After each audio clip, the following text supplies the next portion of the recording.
तो आज हम जानेंगे कि संख्याएं क्या होती हैं। संख्या तो सबको पता है कि 1 से 100 तक की सभी संख्या होती हैं। क्या ये पता है कि संख्याएं के मुख्य तत्व क्या हैं, कितने प्रकार की होती हैं, मुख्य कितनी हैं, वो जानेंगे हम।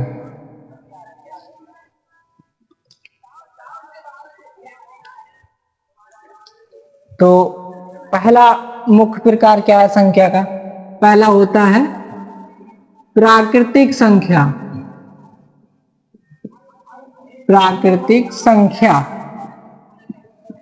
प्राकृतिक संख्या क्या है? 1 से 9 तक जो होती है वो सभी क्या है? प्राकृतिक संख्या। क्लियर?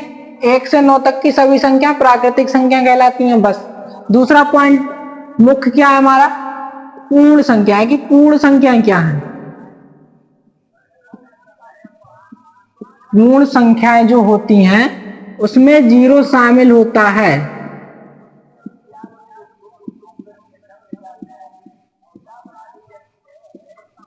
पूर्ण संख्याओं में 0 शामिल होता है। जैसे 9 के बाद 10, 11, 12, 13, 14 ये सब क्या है? हमारी पूर्ण संख्या है। या 0, 1, 2, 3, 4, 5 मतलब जिसमें 0 शामिल हो जाएगा वो हमारी पूर्ण संख्या बन जाएगी। 10, 11, 12, 13 ये सब हमारी पूर्ण संख्याएं कहलाती हैं। तीसरे नंबर पे आता है हमारा पूर्णांक। पूर्णांक क्या है?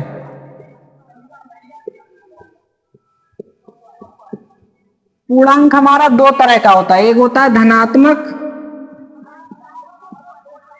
एक होता है हमारा ऋणात्मक।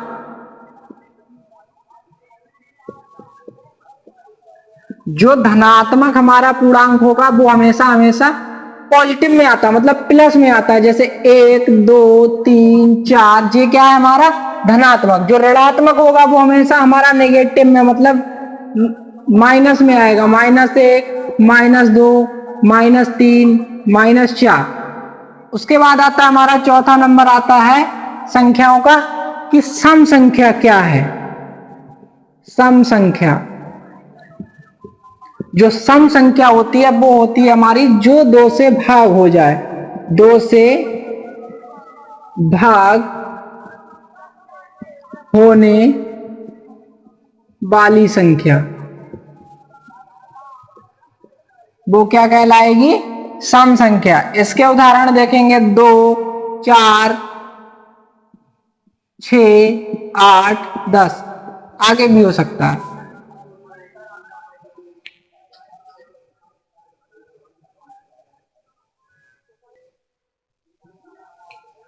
सम तक हमने देख लिया। आइए भी आगे देखते हैं और भी हमारे क्या भाग हो सकते हैं। 5वां भाग आता है हमारा विषम संख्या। विषम संख्या। विषम संख्या का मतलब होता है 2 से पूर्णता या पूर्ण, जो हमारी 2 से पूर्ण भाग ना हो वो हमारी होती है विषम संख्या।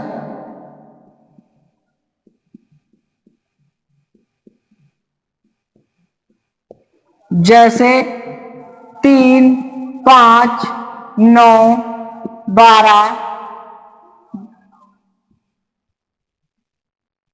आदि ये हमारी क्या कहलाएंगी? विषम संख्या। अभी हमारे इसके कुछ भाग बचे हैं वो अभी हम आगे देखेंगे।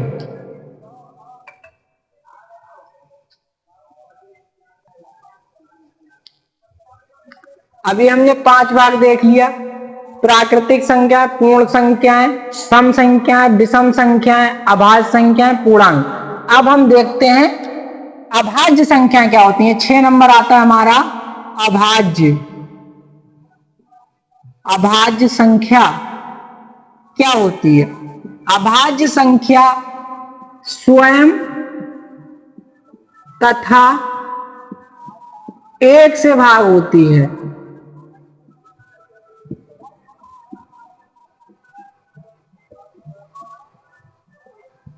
अभाज्य संख्या या तो स्वयं से कटेगी या तो 1 से भाग होगी, वो ही होती है हमारी अभाज्य संख्या।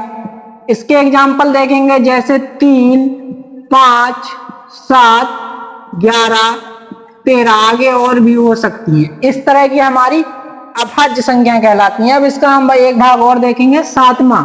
भाज्य संख्या क्या होती हैं? भाज्य संख्या का मतलब हो जो हर किसी संख्या से भाग हो जाए।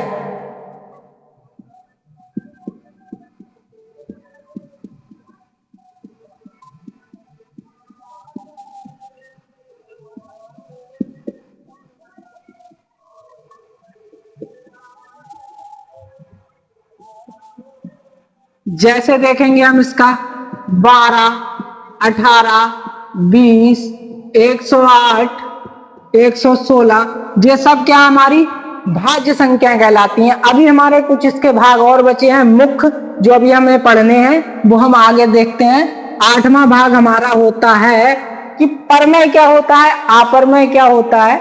अभी हमें ये पढ़ना है कि परमेय संख्या कौन सी होती है, अपरमेय संख्या कौन सी होती है। दो अभी हमारे मुख्य बचे हैं, वो भी हम पढ़ते हैं। पहला आता है हमारा परिमेय संख्या।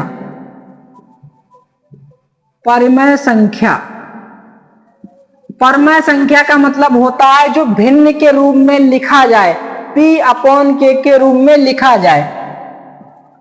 P/Q के रूप लिखा जा सकता हो।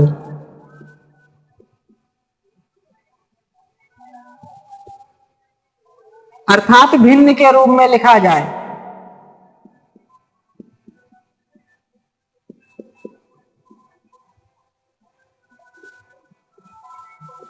वो हमारी कहलाएंगी परमेय संख्या। जैसे देखेंगे हम इसका 5/3, 7/9, 4/5, ये हमारी सब क्या कहलाती हैं, परमेय संख्या।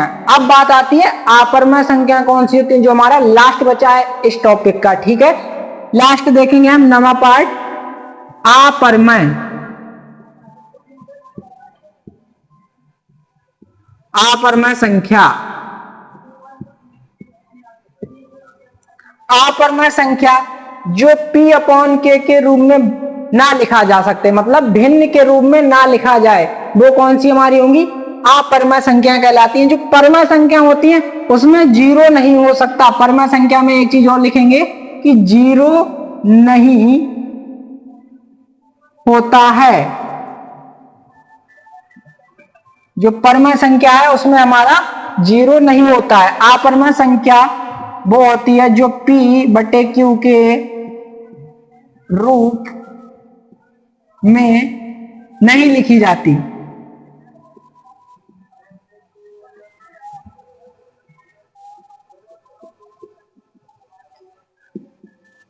दूसरा पॉइंट क्या बनेगा अपरमेय का, कि भिन्न के रूप में वो संख्या नहीं लिखी जा सकती।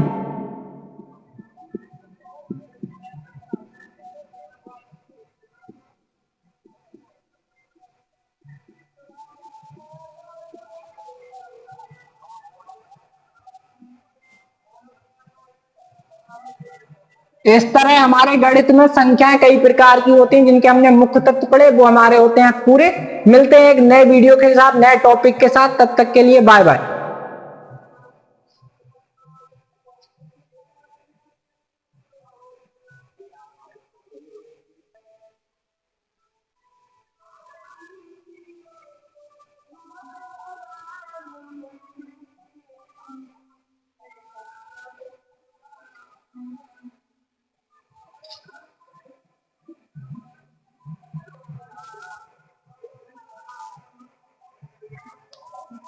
ऐसे ही हम आपके लिए नई सी नई वीडियो लाते रहेंगे। आपको चैनल को सब्सक्राइब कर लें एवं हमें सपोर्ट करें। हम आपके साथ हैं, आपके लिए हर एक कदम पे साथ है हमारा। नई वीडियो के साथ आपसे मिलते हैं। जय हिंद।